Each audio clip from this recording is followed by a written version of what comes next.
Oke, kita lanjutkan lagi. Kita fokus pada contoh aliran transien pada saat pengosongan tangki fluida dalam tangki. Nah, ini kalau kita lihat persamaannya ini ya. Nah, ini persamaannya contohnya. Ini gambarannya. Ini ada sebuah tangki. Dalam tangki itu punya tekanan ini. Jadi, tekanan yang ada di dalam tangki ini adalah dinotasikan sebagai PV. Tekanan discharge, ya, dengan discharge itu adalah tekanan di PD yang sebelah sini tuh, PD di sini. Jadi kap berapa PV berapa PD itu sangat tergantung pada kondisi pipa kita, kondisi tangki kita. Contohnya gini, kalau misalkan tangki kita tangki yang terbuka, artinya tangki kita berhubungan dengan tekanan atmosfer, makanya tekanan yang PV ini adalah tekanan udara atmosfer kita. Bagaimana dengan PD? Ya sama halnya. PD ini tekanan di mana? Ya tekanan pada saat air itu keluar dari ujungnya pipa. Berarti kalau itu langsung berhubungan dengan udara luar ya tekanan atmosfer itu. Jadi teman-teman pahami bahwa kondisi ini sangat tergantung pada situasi sistem yang kita miliki. Nah, berikutnya ada head loss di situ. Nah, sepanjang aliran ini di sini dari titik E sampai titik D otomatis ada head loss ini. Di dalam tangki juga ada head loss.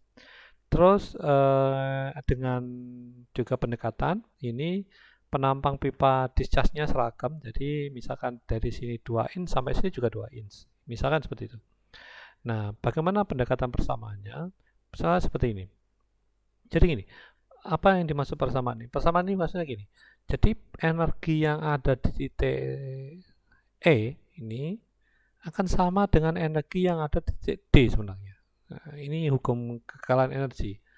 Nah, jadi kita tinggal menyamakan. Bagaimana kalau tekanan di E, energi di E, ya E ini ada energi tekanan PE, energi kecepatan kinetiknya E, juga energi elevasinya ZE di sini.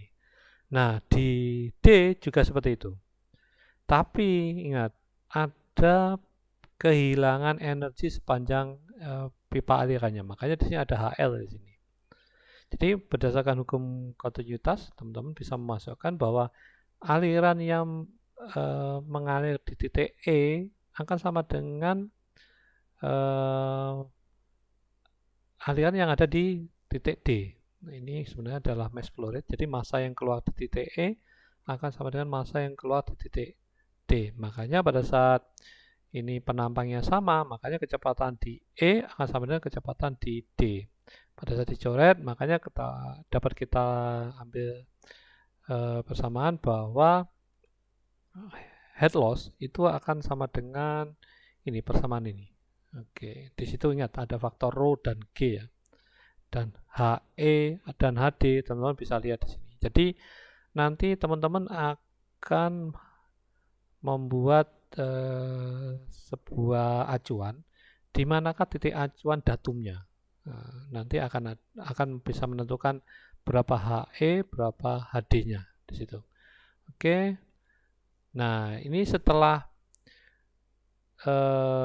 selanjutnya jika lokasi pipa discharge-nya ini, jadi discharge di D ini ya, kita anggap titik nolnya. Jadi di sini pada saat ini titik nol, sepanjang ini adalah nol, otomatis titik E itu adalah tingginya YD. Ini seperti ini. Sehingga head loss-nya sama dengan PE kurangi PD rokit HE tinggi. HE adalah YD dan HD-nya sama dengan 0 karena HD-nya dianggap sebagai titik acuannya di sini. Makanya persamaan ini pada saat dimasukkan ke persamaan akan jadi seperti ini. Nah, tapi sebelumnya teman-teman harus ingat bahwa tekanan di titik E ini akan dipengaruhi oleh tinggi dari liquid. Nah, karena E ini adalah pengaruh tekanan hidrostatiknya. Jadi titik E ini adalah merupakan penambahan tekanan di PV ini ditambah kedalaman dari fluidanya. Makanya ini bahwa titik E itu sama dengan tekanan di ini PV ditambah tekanan hidrostatiknya. Tekanan akibat kedalaman fluidanya di sini. Makanya PE sama dengan ini. Pada saat dimasukkan persamaannya head loss-nya akan seperti ini. Oke, teman-teman bisa mencoba nanti. Nah, pada saat kemarin kita sudah membuat sebuah kalkulasi bahwa head loss panjang pipa discharge ini akan sama dengan seperti ini. Ada pengaruh nilai K, koefisien geseknya, dipengaruhi juga oleh volume rate-nya di sini, juga pengaruh oleh ini luas penampangnya. Jadi pada saat ini persamaan ini dimasukkan akan didapatkan persamaan lagi seperti ini, head loss-nya. Nah, kita bisa buat juga persamaan menggambarkan volume rate ini, volume rate.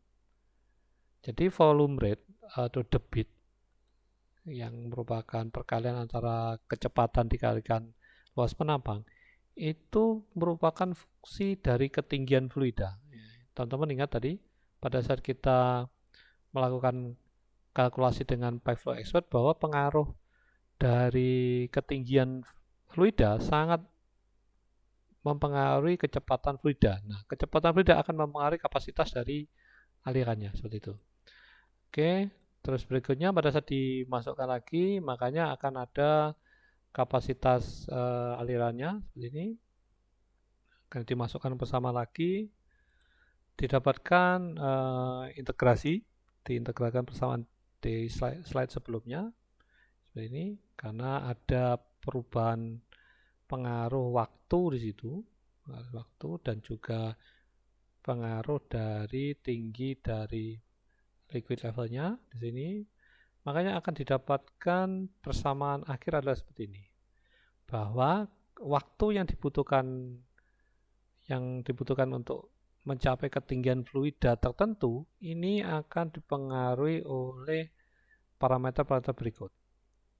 Ini ada pengaruh K, pengaruh AP dan CAH ini seperti ini. Nah, jadi ini persamaan umum yang kita bisa gunakan untuk memperkirakan berapa waktu yang kita butuhkan jika kita melakukan pengosongan sebuah tangki seperti ini. Oke.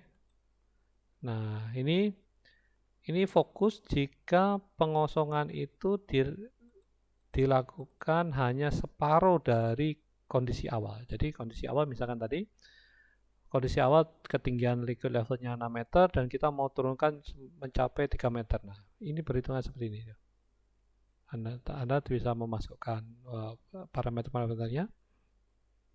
Terus berikutnya, ini adalah persamaan yang jika yang kita inginkan adalah mencapai Y sama dengan 0. Jadi oke, flashback ke awalnya.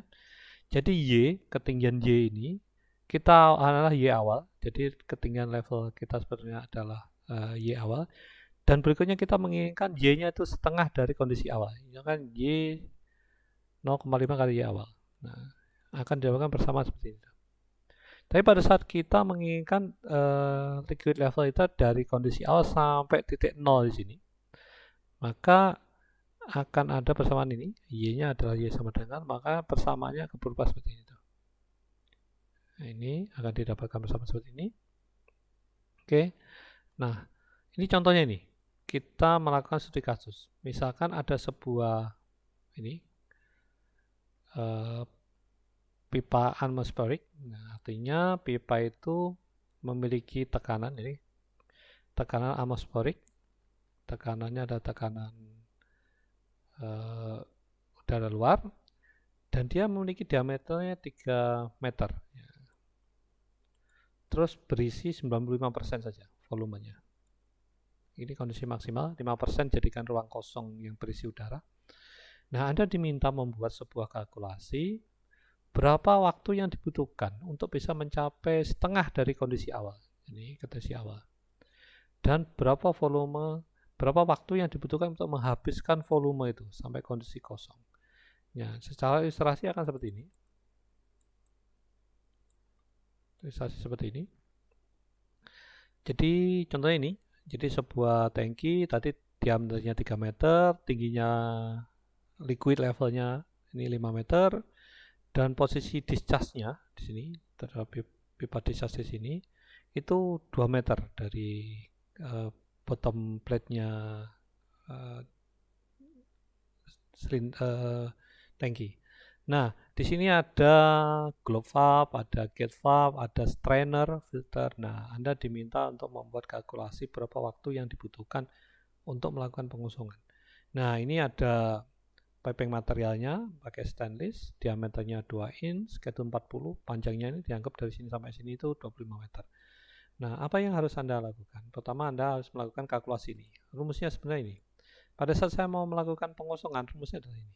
Nah, jadi di situ teman-teman harus melakukan perhitungan pertama C delta H ini untuk mengetahui head loss-nya. Terus kedua, pada saat kita menghitung head loss, nanti kita akan membutuhkan koefisien minor losses-nya, major losses-nya. Oke, ini saya agak salah. Ini harusnya ini major, satunya minor losses. Untuk bisa menghitung delta P. Dan menghitung delta P ini adalah luas penampang dari pipa.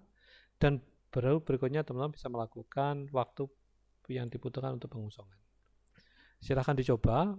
Anda bisa menggunakan perhitungan biasa kalkulator, juga bisa menggunakan software IIS untuk lebih mendapatkan data-data yang Anda butuhkan. Terima kasih.